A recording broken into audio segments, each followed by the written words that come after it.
ministrando sin salud espiritual, pero a eso renunciamos, amén. A eso renunciamos por completo. Queremos ser auténticos, queremos ser genuinos, y por eso estamos convocados bajo este tema en este gran retiro. Bendito sea el nombre del Señor. Vamos a compartir la palabra, segunda a los Corintios, capítulo 4, versículo 16. Segunda a los Corintios, capítulo 4, versículo 16. Ahí está la palabra del Señor para nuestra vida en esta linda mañana. Gloria a Dios. Segunda a los Corintios 4, 16. Es palabra del apóstol Pablo en esta segunda epístola a los Corintios, que sabemos que el tema de la segunda epístola a los Corintios es el ministerio en el nuevo pacto. Y aquí Pablo está hablando de una realidad que no podemos negar, que sucede en nuestra vida. Gloria a Dios. Me ayudan aquí a pasar la diapo. La flechita de la derecha. Sí, pero no se mueve. Allá. Ya, le tuve que entendí la señal ahí de David. Gloria a Dios. Segundo a los Corintios 4, 16, usted conoce ahí la porción de la palabra. Pablo dice: por tanto, no desmayamos. Antes, aunque nuestro hombre exterior se va desgastando, no obstante, el interior no obstante se renueva de día en día. Y es una de las paradojas de la vida cristiana. Mientras el hombre exterior se va desgastando, el interior se renueva de día en día. Y eso nos está hablando de una salud espiritual, de una vida, de una transformación, de una renovación. Es la experiencia que vivimos. El exterior, nuestra vida física se desgasta, pero en el interior sigue sucediendo una transformación ascendente, progresiva, gloriosa, que el Señor ministra de una manera especial. Sabemos que salud es bienestar. Sabemos que muchas veces en la vida, para enfrentar los desafíos, humanamente hablando, que tenemos en la vida, en la familia y aún en el ministerio, necesitamos salud. Salud física. Uno dice: si tengo salud, bueno, voy para adelante, trabajo, lucho, enfrento la vida. Cuando la salud se quebranta, se paraliza todo. Muchas veces ni trabajar podemos. Todo se daña. Por lo tanto, salud es bienestar, salud es bendición, y muchas veces tenemos que cuidar nuestra salud, como se decía en la introducción anoche en este retiro. Los problemas de salud se pueden solucionar con un tratamiento correcto. De ahí que cuando uno no chequea su salud y cuando el problema de la salud se agrava, entonces aparece la enfermedad, y hay personas que caen en gravedad y hasta muerte, lamentablemente, porque no cuidaron su salud a tiempo, no hicieron un chequeo periódico de su salud, y si lo hicieron, no tomaron una responsabilidad personal verdaderamente seria, no vieron esos resultados, no tomaron una acción, un tratamiento, no se mantuvieron saludables, descuidaron su salud y perecieron. Muchas veces apelamos al gran concepto que el cuerpo es templo del Espíritu Santo y que por lo tanto hay que cuidarlo, hay que cuidar su salud, pero lamentablemente algunos desgastamos nuestro cuerpo por falta de un chequeo periódico de salud. Ayer yo me maravillaba que decía: bueno, vamos cada 6 meses a chequearlo. No, en Cuba tú vas a hacer tu chequeo, usted sabe cuando ya estás mal, cuando ya no te funciona nada, por la izquierda resuelves un chequeo médico. Y entonces muchas veces ya el caso es grave. El chequeo solamente te sirve para que prepares la herencia o dejes la deuda, porque ya no hay solución. Lo cierto es que hay que chequearse verdaderamente, hay que chequearse, hay que cuidar la salud, hay que ser responsable, y hablamos de diferentes tipos de chequeos que podemos hacer. Ayer se hablaba chequeos respiratorios, de sangre, psicológico, que vi que aquí es un lujo, de la vista, cardiovascular. Si uno se chequea de manera general y sabe dónde está el problema, y si no hay problema, uno dice: bueno, sigo para adelante, la maquinaria está en forma, sigo funcionando full, sigo al 100%, y seguimos cuidando nuestra salud. Ahora, todo esto simplemente es una analogía para llegar al punto que nos interesa, que es la salud espiritual. Lamentablemente, algunos han naufragado en el ministerio como líderes cristianos porque han descuidado su salud espiritual. Muchas veces aparece un caso, por ejemplo, de los más típicos, de adulterio, Y pensamos que el problema fue el adulterio. No, el problema es que ese ministro o ese líder se venía deslizando poco a poco. Iba descuidando su salud espiritual y al final, bueno, la enfermedad fue el adulterio. Pero el descuido espiritual fue tan significativo que al principio es como cuando uno pone un objeto en una pendiente. Al principio el deslizamiento es imperceptible, pero a medida que el objeto se mueve, de pronto cae al piso de repente sin que nada lo pueda impedir. Entonces, lamentablemente, se ha descuidado la salud espiritual, descuidamos la salud espiritual, nos llenamos de tantas cargas y responsabilidades ministeriales. Ponemos como prioridad de tantas cosas, subir en la pirámide del liderazgo, llegar al punto más alto, llenarnos de agenda, de proyectos, de programas, que aunque son buenos, no son la prioridad. La prioridad es nuestra relación con Dios, porque un día el ministerio termina, un día llega uno, como decía Maxwell, y coge todos tus trofeos y lo lanza al latón de la basura y quiere bordar la iglesia y hacer una historia nueva. Si somos una etapa, no somos la historia, Cristo es la historia, nosotros somos una simple etapa, y cuando el ministerio termina, lo único que nos queda es nuestra relación con Dios. Cuando el liderazgo termina, porque hay que entregarlo por los años que han pasado, por un ciclo que se cerró, nuestra relación con Dios es la que perdura. Por lo tanto, cuidar la salud espiritual es de vital importancia para tener un ministerio efectivo y ser una bendición en nuestra generación. Ahora, no hay salud espiritual si no hay transformación, si no hay metamorfosis, no hay mecanismo humano que pueda producir salud espiritual. Como decíamos adorando, es la vida de Cristo. Es la vida de Cristo fluyendo en nosotros. Por lo tanto, uno tiene que vivir una transformación sobrenatural, una metamorfosis producida por Dios en nuestra vida para que el resultado sea salud. Una vida saludable es el resultado de una transformación sobrenatural. Así lo dice Watchman Nee, este escritor cristiano chino. Usted sabe, este hombre que pasó de todo, vivió momentos muy difíciles en medio de la persecución al evangelio en la China. Él escribía un concepto de vida cristiana que marcó nuestro corazón para siempre. Dice: la vida cristiana es nada menos que la vida de Cristo. Es la propia vida de Cristo reproducida en nosotros. La vida cristiana no es vivir una vida parecida a la de Cristo, ni es tampoco Cristo dándonos poder para vivir una vida parecida a la de Él. Ve al final, es Cristo mismo viviendo su propia vida en nosotros. Vida cristiana no es esforzarme por vivir una vida parecida a la de Cristo. Vida cristiana es rendirme para que Cristo viva su propia vida en nosotros. Esa es la esencia del cristianismo. Por eso cuando uno trata de ayudar a Dios, inventar mecanismos y reglamentos y constituciones y programas y proyectos y cuantas cosas para producir salud, el resultado es más carnalidad, el resultado es más frustración, es más debilidad, es más lucha interior. ¿Por qué? Porque lo único que produce vida espiritual, lo único que produce salud espiritual es experimentar esa transformación, esa metamorfosis a la imagen de Cristo, que es el modelo perfecto en el reino de Dios. Nadie, absolutamente nadie, puede usurpar el lugar que tiene Cristo en el reino de Dios. Él es nuestro modelo incomparable, es nuestro modelo inagotable. Por mucho que uno lo conoce, hay más para revelarse a nuestra vida. Es el modelo inmutable que no cambia aunque cambien los tiempos. Es el modelo insustituible que nadie puede desplazar, el modelo invencible que nadie puede destruir. Cristo Jesús es el modelo aprobado en el reino de Dios.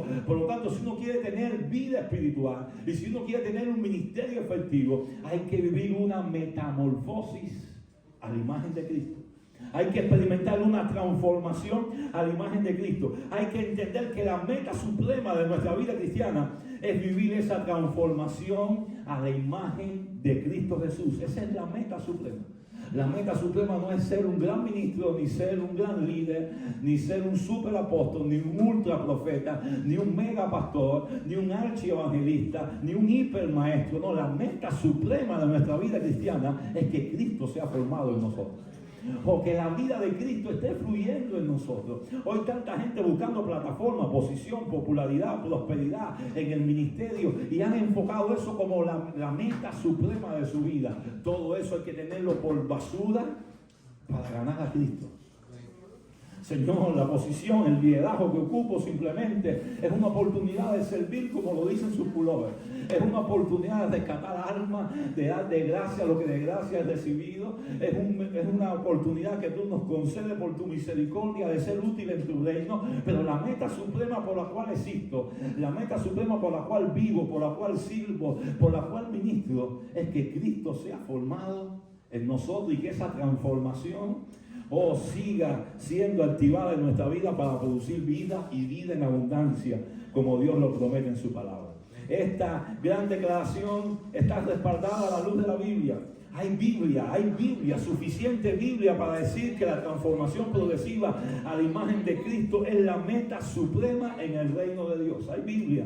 Si con 3 versículos se puede hacer una doctrina, con todo este arsenal de versículos podemos hacer toda una teología. Romanos 8:29 dice que Dios nos salva para que Cristo sea hecho el primogénito entre muchos hermanos. 1 Corintios 11:1, Pablo decía: sed imitadores de mí, así como yo de Cristo. Eso que dice la gente, no me mira a mí, mira a Cristo, suena muy bueno, pero Pablo no creía en eso. Sí, mírame a mí, porque yo estoy imitando a Cristo. Yo puedo reflejarte a Cristo, yo puedo mostrarte a Cristo. 2 Corintios 3:18, ya lo decíamos en la introducción, somos transformados de gloria en gloria a la imagen de Cristo. Gálatas 2:20, Pablo decía: ya no vivo yo, ahora vive Cristo en mí, y lo que vivo en la carne, lo vivo en la fe del Hijo de Dios, el cual me amó y se entregó a sí mismo por mí. Gálatas 4:19 me confronta. Pablo decía: estoy sufriendo dolores de parto hasta que Cristo sea formado en usted. Pablo no buscaba miembros, ni buscaba creyentes. ¿Cuántos miembros tiene Pablo? A Pablo no le importaba cuántos miembros tenía, ni cuánta gente llenaba el templo. Pablo sufría dolores de parto para que Cristo sea formado en la gente. Pablo buscaba discípulos. Gálatas 5:22 al 25, los que son de Cristo han crucificado la carne con sus pasiones y deseos. Efesios 2:10, somos hechuras suyas, creados en Cristo Jesús para buenas obras. Efesios 4:13, debemos crecer a la estatura de la plenitud de Cristo. Y en el mismo capítulo 4, del 22 al 24, dice que hay que despojarse del primer Adán, del viejo hombre, y vestirse del nuevo hombre creado según Cristo en justicia y santidad de la verdad. Si todavía hay duda, Efesios 5:1 y 2 no lo puedo decir más claro: ser imitadores de Dios como hijos amados y andar en amor como Cristo se amó, los amó y se entregó a sí mismo por ustedes. Filipenses 2:5, haya pues en vosotros el mismo sentir que hubo en Cristo Jesús. Colosenses 3, del 9 al 15, nos habla también de caminar en el modelo de Cristo, aún soportando y perdonando de la manera que Cristo lo hizo. 1 Tesalonicenses 1:6 dice que tenemos que ser imitadores del Señor. Y no era Pablo, no puede decir es Pablo que tenía psicosis con esto. No era Pablo, era Pedro también que lo decía. 1 Pedro 2, 21 al 25 dice que Cristo dejó ejemplo para que sigamos sus pisadas. Y 1 Juan 2:6, el que dice que permanece en él debe andar como él anduvo. Y en el 4:17, como Cristo es en el mundo, así también nosotros debemos ser en el mundo. ¿Hay Biblia o no hay Biblia? Hay Biblia para decir que la transformación a la imagen de Cristo es la meta suprema de nuestra vida. Estamos aquí para ser transformados.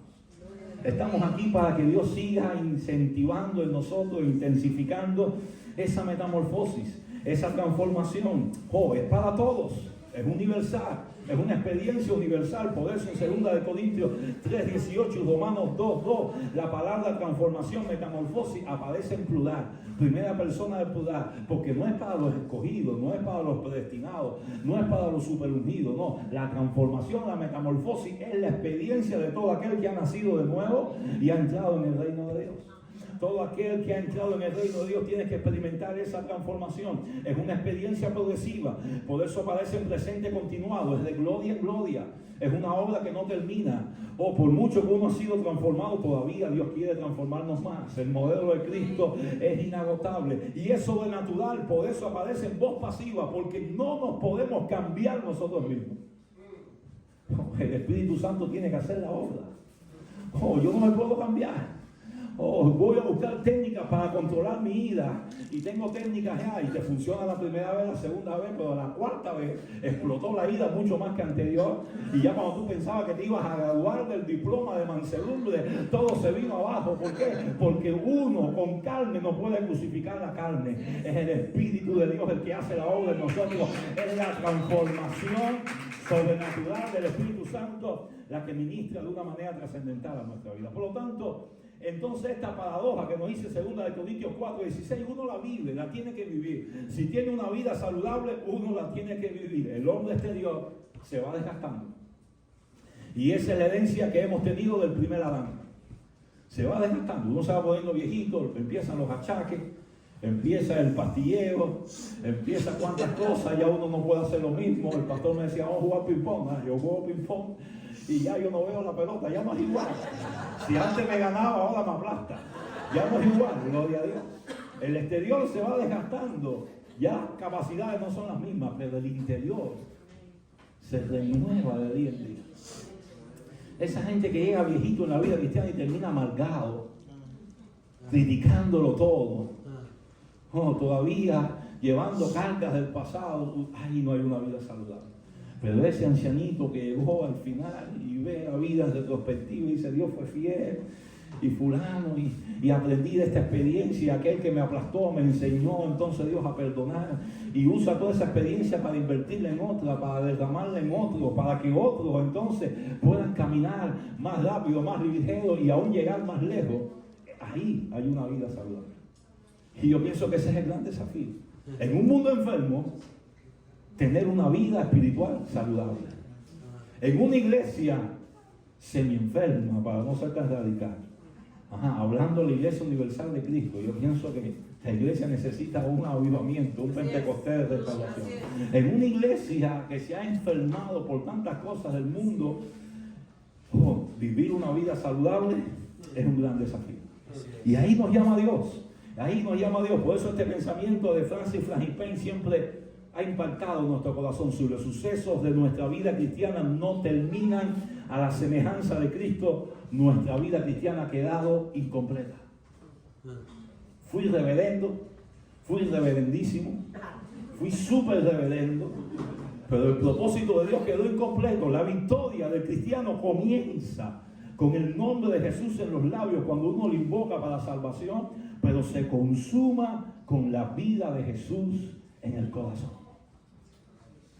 La victoria, que es una herencia, vamos a ver, uno la vive cuando está, uno la disfruta cuando está viviendo o disfrutando la vida de Cristo. Hay que llenarse de la vida de Cristo. Hay que buscar que esa transformación no pare en nosotros, que los éxitos alcanzados no nos traigan complacencia, lo estoy logrando, como he crecido, como he logrado, no. Hay un momento de parar, de subir al monte, de ir a un chequeo espiritual como estamos hablando, empezar a ver los pilares de la vida cristiana, las áreas, cómo estoy, qué he descuidado, porque uno tiende a descuidar cosas, uno tiende a ir dejando cosas atrás, uno ve ahora cosas como rudimento, pero llega el momento que Dios nos para y nos dice, no es un rudimento, es un fundamento. Eso no lo puedes dejar. Eso te tiene que acompañar toda la vida. Sobre eso edifiqué tu fe y mi trato contigo. Por lo tanto, uno tiene que volver atrás y restaurar esa área y decir, Espíritu Santo, trabaja aquí. Yo no puedo, pero hazme nuevo. En esta área vuelve a fluir como antes.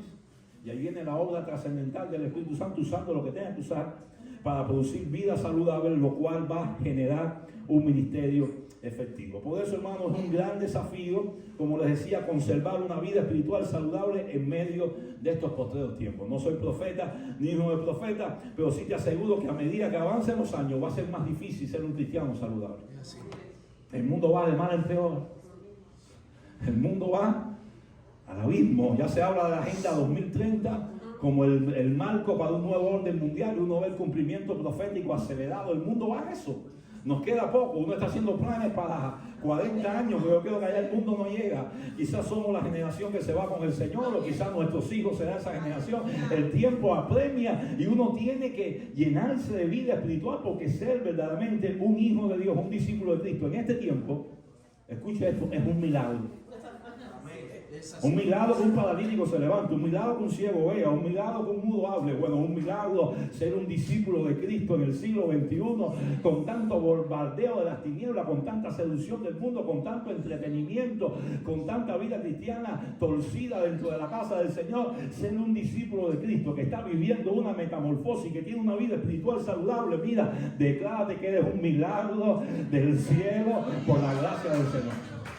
Somos un trofeo de la gracia del Señor y Dios entonces nos usa para su gloria. De ahí que la gran premisa de este retiro, la gran verdad de este retiro es esta: si tenemos una vida saludable, entonces podemos ofrecer un ministerio efectivo para la gloria del Señor y para la bendición de nuestra generación. Ese es el gran principio que nos llevamos en este retiro, el gran desafío que nos llevamos. Si quiero tener un ministerio efectivo, quiero glorificar al Señor, quiero bendecir a mi generación, hay una sola forma, y es tener una vida saludable, una vida cristiana saludable. Y para eso tengo que seguir viviendo esa transformación, esa metamorfosis a la imagen de Cristo. Por eso, después de esta introducción, llegamos al punto de decir, bueno, con urgencia tenemos que hacernos un chequeo integral en este retiro. Venimos a chequearnos aquí con Dios, cómo está nuestra vida cristiana, y podíamos mencionar muchos factores, pero nos vamos a enfocar en 5 factores claves para una vida cristiana saludable. Tomando la analogía del chequeo médico, hay 5 factores claves para una vida cristiana saludable. Son fundamentos que no podemos negociar, no podemos cambiar, no podemos modernizar, ni reformar, ni actualizar. Esto no cambia, son leyes del reino. Las leyes del reino no cambian, los principios del reino de Dios son los mismos. Fueron los mismos para los primeros discípulos en el siglo I y son los mismos para nosotros en el siglo XXI. Dios no cambia las leyes de su reino, los tiempos cambian, las estrategias se adecúan al contexto, se modernizan, pero hay principios de Dios que son fundamentos de la vida cristiana que no cambian. Y sobre esos fundamentos vamos a hablar de 5 factores claves. Y para eso tenemos entonces en esta mañana el tiempo que nos resta para hablar del primero, antes de tomarnos el break. Y el primero es la intimidad cristocéntrica. Y a todos les voy a poner el apellido cristocéntrica o cristocéntrico para enfocarnos que se puede lograr a través de una transformación, a través de una metamorfosis.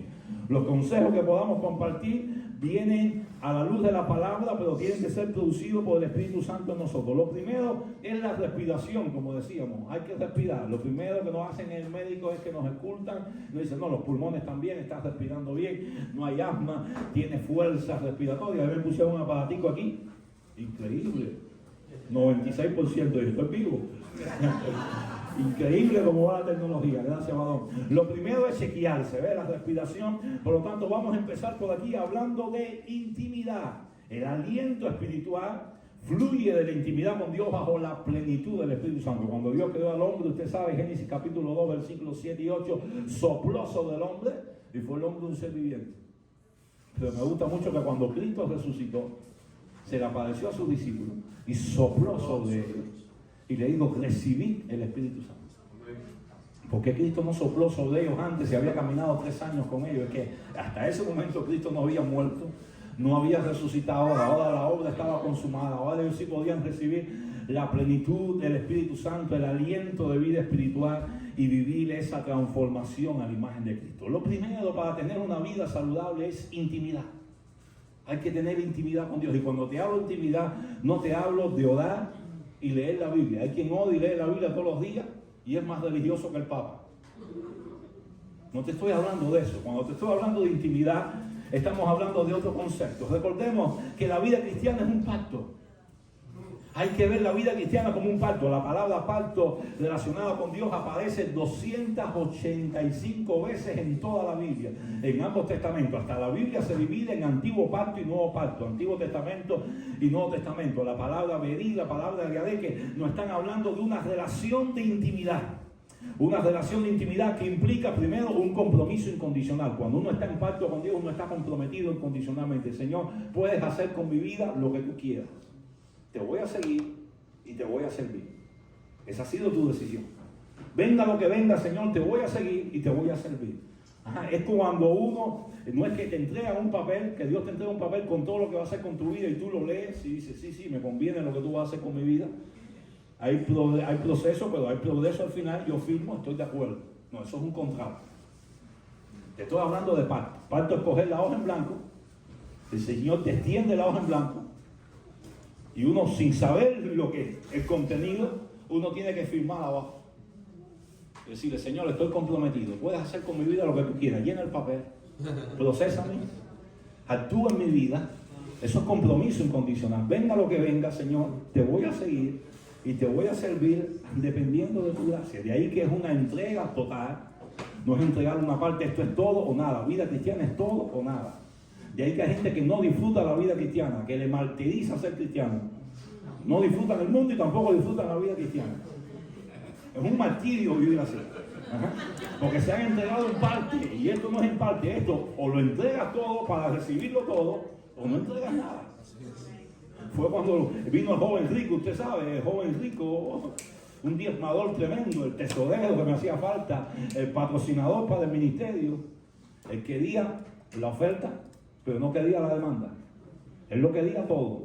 Señor, ¿qué tengo que hacer para dar la vida eterna? Los mandamientos los he guardado de mi juventud. De ahí que le pusieron el joven rico. Desde mi juventud lo he guardado, y Jesús entonces lo llevó a la demanda. Una cosa te falta. Vende todo lo que tienes, dáselo a los pobres y sígueme. Y el hombre empezó a sacar cuenta y dijo, no, así no me funciona. Y se fue. Y aunque Jesús lo amó, lo dejó ir, se fue triste. Si fuera yo, lo hubiera traído, vamos a darte clase de mayordomía, tú vas a aprender a sembrar, tú vas a aprender a gobernar. Esto es poco a poco, esto es paso a paso. Pero Jesús no le importaba la plata, Jesús le importaba el corazón, el alma. Y se dio cuenta que él no quería entregarlo todo, que él tenía un compromiso parcial, que él tenía una entrega parcial. Y esto es todo o nada, o lo entregas todo o te lo pierdes todo. Hay que entregarlo todo para recibirlo todo. Dios lo dio todo, dio a su Hijo. Por lo tanto, vida cristiana es pacto donde hay una entrega total. Esa entrega total nos lleva a una comunión espiritual y produce una alianza eterna que comienza aquí. Uno está disfrutando la primicia aquí de lo que se da a la plenitud allá.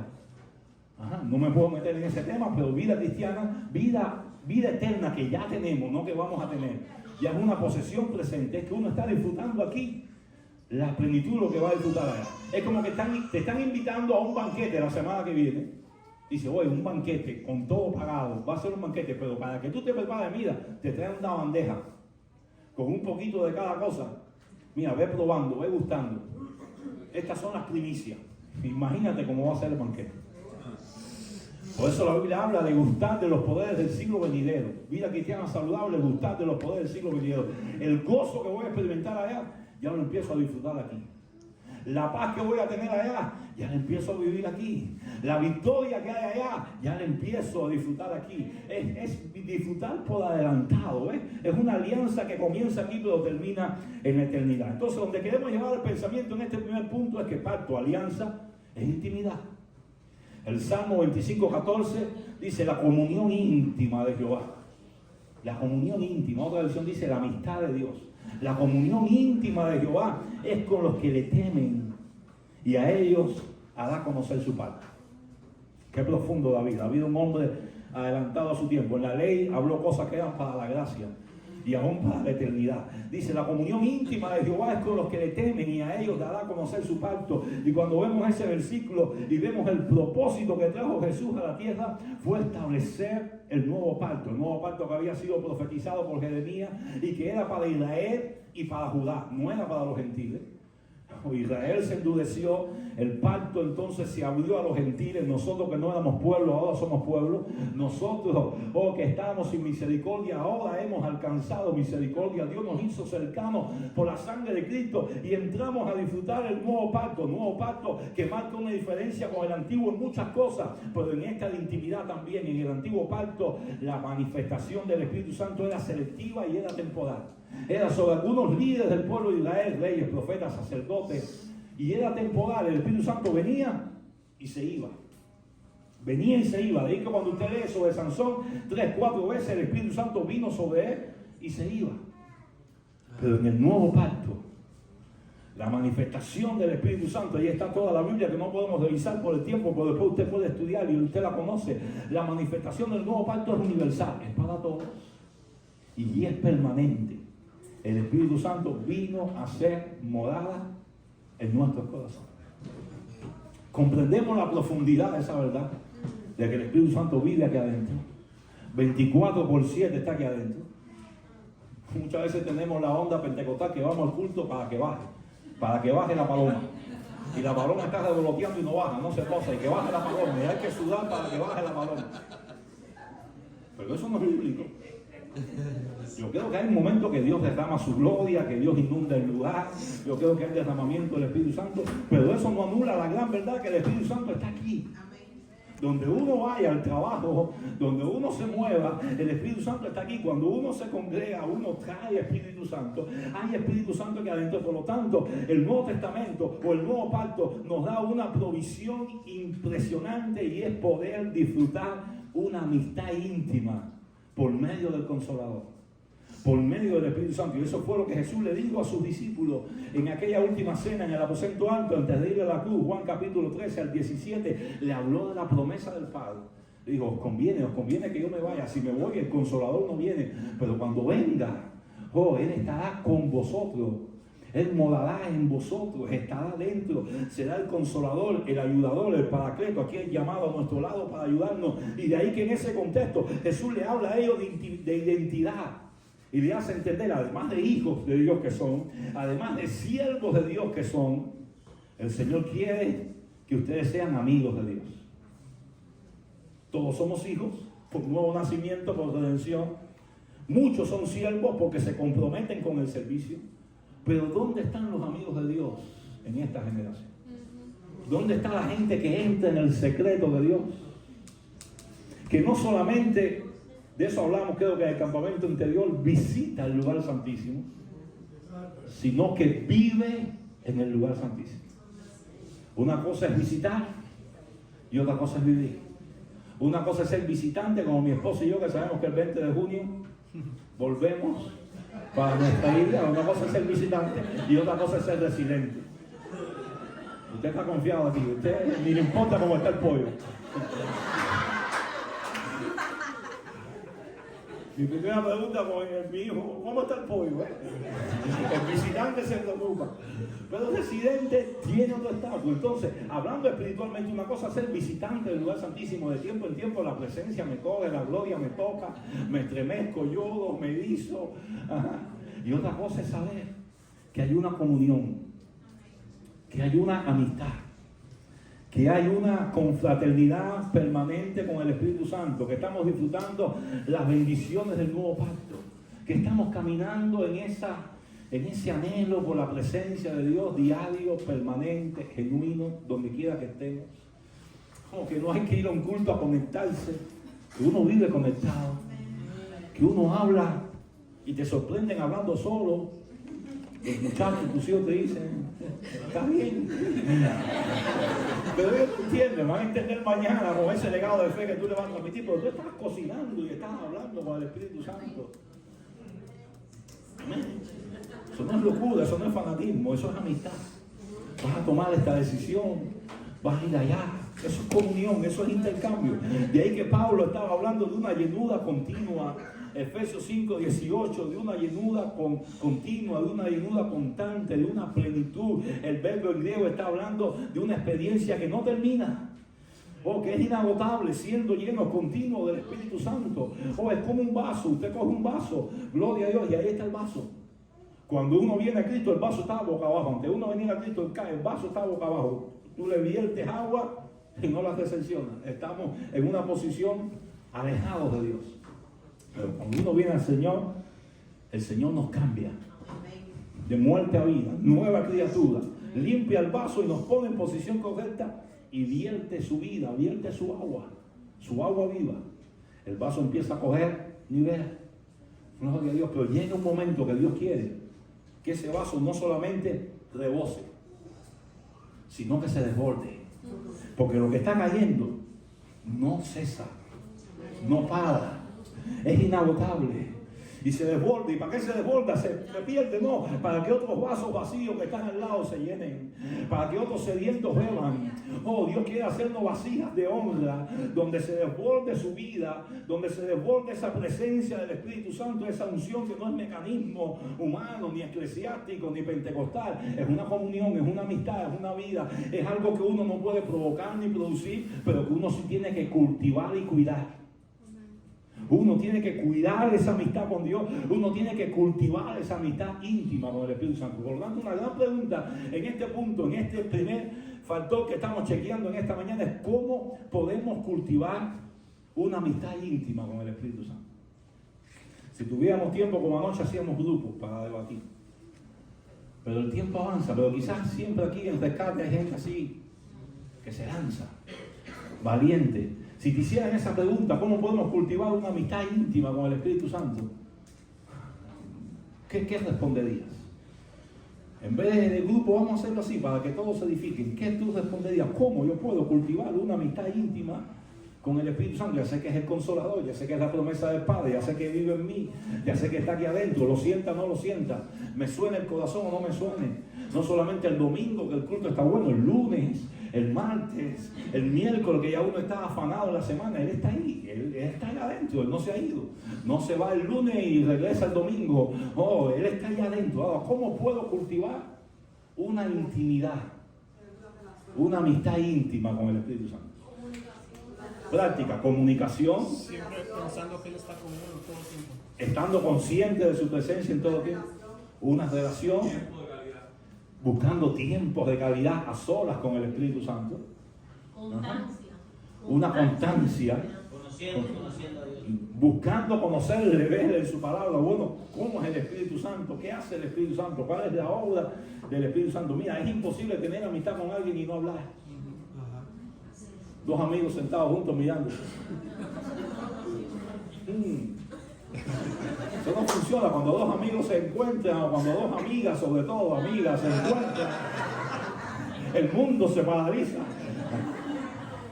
La rotación de la tierra se detiene. Uno empieza a hablar, a ponerse al día, aunque se vieron la noche anterior, pero han pasado 6 horas y 6 horas. Cuántas cosas han surcado la mente, cuántos acontecimientos. Eso es amistad.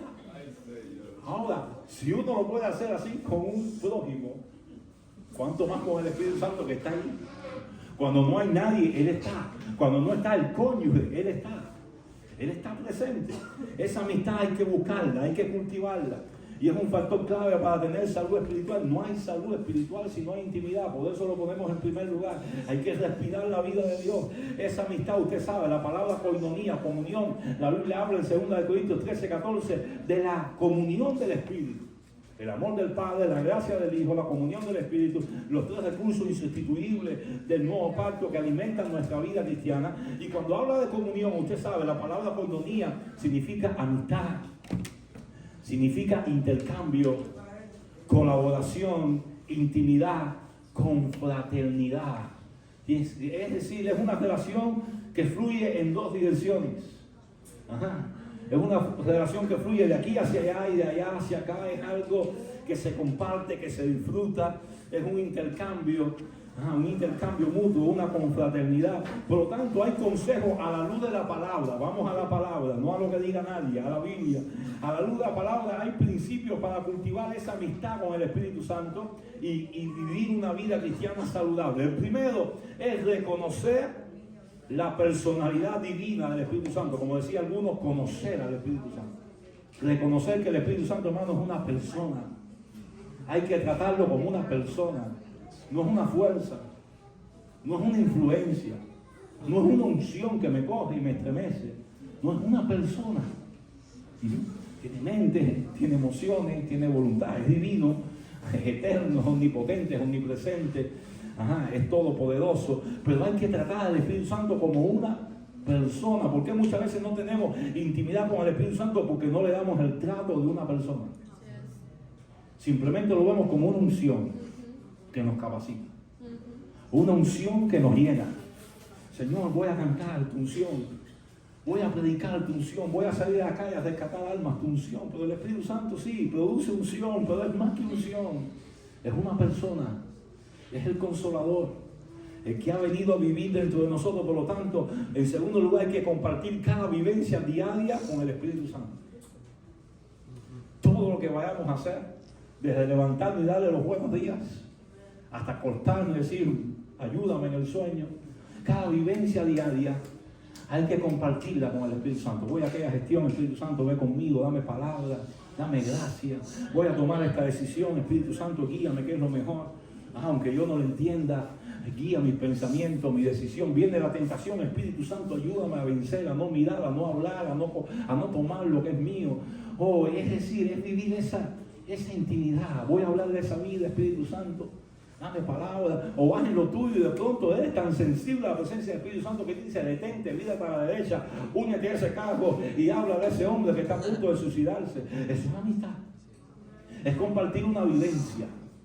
Oh, estoy cocinando, yo no cocino, pero usted que cocina, estoy cocinando, Espíritu Santo, dame gracia para que mi familia guste de esta comida. Es compartirlo todo. ¿Por qué no hay amistad con el Espíritu Santo? Porque lo ignoramos, está ahí. Y pasa el día y no hay un toque, no hay una conexión. Estamos tan enredados en el ministerio, en tantas cosas, que Él está ahí, sí, para apoyarnos en nuestro proyecto, pero no para disfrutar su presencia. Hay momentos que vas y tienes que desviarte y parquear el carro en un lugar porque vas con una alabanza y el Espíritu Santo está tocando y dice, yo no puedo perder este abrazo, yo no puedo perder este momento de intimidad. Y tú detienes tu carro, te aparcas a un lado y comienzas a disfrutar ahí la presencia del Señor. Ibas quizás regresando a casa cansado del trabajo, pero Dios te está dando ese refrigerio, sabe que tú lo necesitas para que no llegues a la casa con la carga del trabajo de un día difícil que has tenido. Y el Espíritu Santo ha tenido el detalle de ministrarte vida. Amén. En un momento tan difícil. Eso es amistad. Eso no se vive. Eso no existe muchas veces ni en el ministerio. Muchas veces uno llega a un salón de ministros y ni se arrodillan para orar. Y ni levantan las manos para cantar. Y son ministros. No hay nada, no hay sensibilidad a lo que predican, a lo que han enseñado durante años. Entonces uno tiene que tener esa amistad, cultivar esa vivencia, renunciar a todo pecado que ofende al Espíritu Santo. Hay pecados graves como la blasfemia, pero hay otros. La Biblia habla de contristar al Espíritu Santo, entristecerlos cuando hago algo que al Espíritu Santo le entristece. La Biblia habla de apagar el Espíritu. La Biblia habla de afrentar al Espíritu. La Biblia habla de pecados contra el Espíritu Santo, de mentir al Espíritu. Mentir al Espíritu es cuando he hecho algo malo y mantengo la fachada como que todo está bien. La fachada religiosa, farisaica, todo está bien. ¿A quién quiero engañar? ¿A quién quiero impresionar? Si el Espíritu Santo está adentro y sabe que yo pequé, sabe que yo hice lo malo, hablé mal a alguien, hice lo que no debía. Bueno, hay que lanzarse y buscar restaurar esa comunión. Te ofendí, Espíritu Santo, ayúdame, límpiame, la sangre de Cristo sea sobre mí, quita esto de mí. Ese respeto, esa honra, esa reverencia al Espíritu Santo es lo que produce amistad. Anhelar la meta suprema del Espíritu Santo, que es producir a Cristo en nosotros. Buscar el mismo proyecto del Espíritu, el mismo propósito. ¿Qué es lo que quiere el Espíritu? Formar a Cristo en nosotros. Que no nos interese otra cosa más en la vida. La familia nos interesa, el ministerio, el trabajo, pero que ninguno ocupa el primer lugar que no sea ese. Señor, lo que más me importa en la vida es que el Espíritu Santo forme en mí la imagen de Cristo. Cuando uno se alinea así, hermano, comienza a haber una amistad, comienza a haber un intercambio, una confraternidad que crece, que nos inunda. Hay evidencia de que lo estamos viviendo. ¿Cuáles son las evidencias? El carácter del cual vamos a hablar dentro de un rato, y la capacidad, los dones. Hay evidencia. El Espíritu Santo manifiesta las evidencias de su presencia en nosotros con carácter, el fruto del Espíritu, y con capacidad, con dones del Espíritu. Dones del Espíritu que ya ni se ven en la iglesia, fluyen en aquellos que son amigos de Dios, en aquellos que tienen intimidad con Dios. Por lo tanto, esa imagen, esa gloria son inseparables. Donde está la imagen está la gloria, y donde se manifiesta la gloria es porque hay imagen. Gloria a Dios. 2 Corintios 3 nos habla de imagen y de gloria, y esa imagen y gloria son producidas en nosotros cuando estamos viviendo una vida de intimidad con el Espíritu Santo. Por lo tanto, el gran desafío, el primer desafío para tener una vida cristiana saludable es disfrutar la amistad con Dios en el lugar santísimo, bajo la plenitud del Espíritu Santo. Y ahí está nuestra primera interrogante en esta linda mañana y en este retiro. ¿Estoy viviendo eso? ¿Estoy viviendo eso? ¿Estoy creciendo en esa relación? ¿Estoy viviendo el recuerdo de lo que viví, como Dios me usaba, como Dios me hablaba? ¿O tengo temporadas donde sucede, donde viene y se va?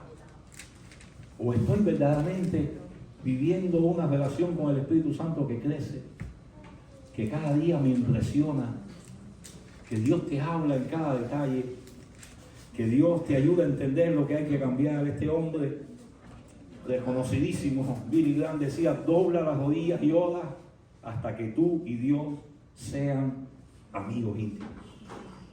Es una decisión. No puede ser un deseo, es una decisión. Oye, yo tengo el deseo de ser amigo. No, es una decisión. Tengo, como decía Moisés, buscar tiempos de calidad. Trancarme con el Espíritu Santo y decirle: Espíritu Santo, hace años que no experimento algo nuevo de ti, o hace un tiempo que no estoy viviendo una nueva relación contigo. Aquí estoy. Y las palabras no te salen. Y hay veces que lo único que vas a hacer es tirarte ahí en silencio, pero estás ahí. Estás ahí anhelando su amistad. Estás ahí. Yo recuerdo una vez que en un momento de crisis quería dejar el ministerio, nada funcionaba, no se convertía nadie, todo el mundo pecaba. Esas etapas que la gente hasta se llama por teléfono para pecar juntos. Y tú como pastor te sientes frustrado. Mi esposa lidiaba conmigo y yo en mi melancolía, melancólico, al fin quería desaparecerme. Y me fui a una finca, a 2 kilómetros de la casa, ahí en Santa María de Rosario, nuestro primer pastorado. Me fui a aquella finca, entré, yo no tenía ganas de hablar nada.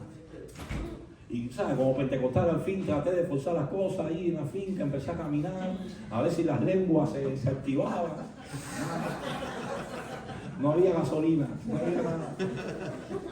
Y de pronto me vino un pasaje hacia la mente, cuando Dios puso a dormir a Elías.